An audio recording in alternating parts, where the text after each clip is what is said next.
প্রথমে আল্লাহর দরবারে শুকরিয়া জ্ঞাপন করছি। মহান আল্লাহ আমাদের উপরে রহমত নাজিল করেছেন, এই ফ্যাসিস্ট হাসিনা সরকারের পতন ঘটিয়েছে। দ্বিতীয়ত, বিপ্লবী ছাত্র জনতাকে অভিনন্দন এবং শুভেচ্ছা।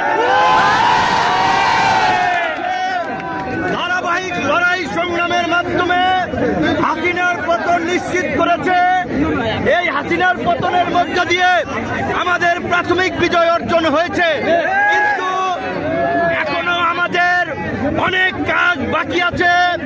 এই ফ্যাসিস্ট হাসিনার যারা দোষর ছিল রাজনীতি কিংবা প্রশাসনে, তাদেরকে চিহ্নিত করে বিচারের মুখোমুখি করতে হবে।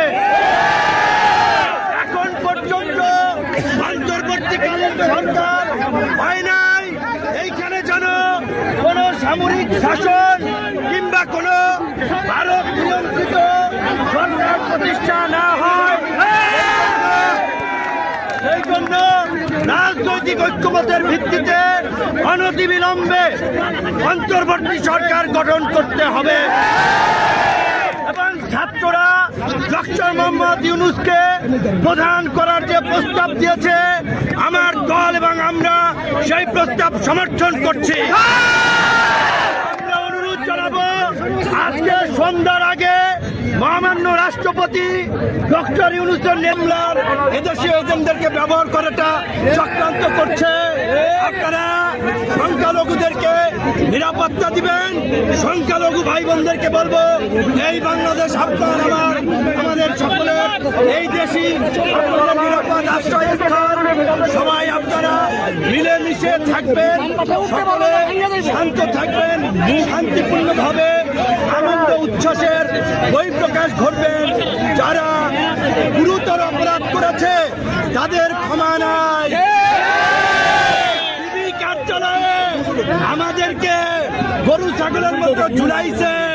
হারুনের নেতৃত্বে এডিসি শাহীন শাহ, যুগ্ম কমিশনার খন্দকার নুরুন নবী সহ যারা, তাদেরকে অবশ্যই বিচারের মুখোমুখি।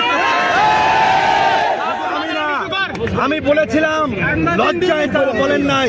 জামাতের সেক্রেটারি জেনারেল থেকে শুরু করে ফুটবলার আমিনুল ভাই, নীরব ভাই, বিএনপি জামাত বিরোধী দলের নেতৃবৃন্দকে গরু ছাগলের মতো পিটাইছে।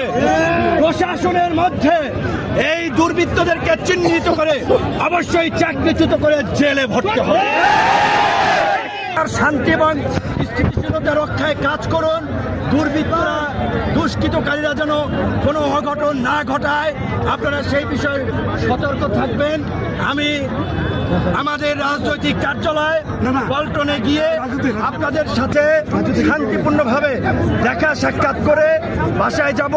তাড়াহুড়ো করবেন না, আমাদের কোনো ভাই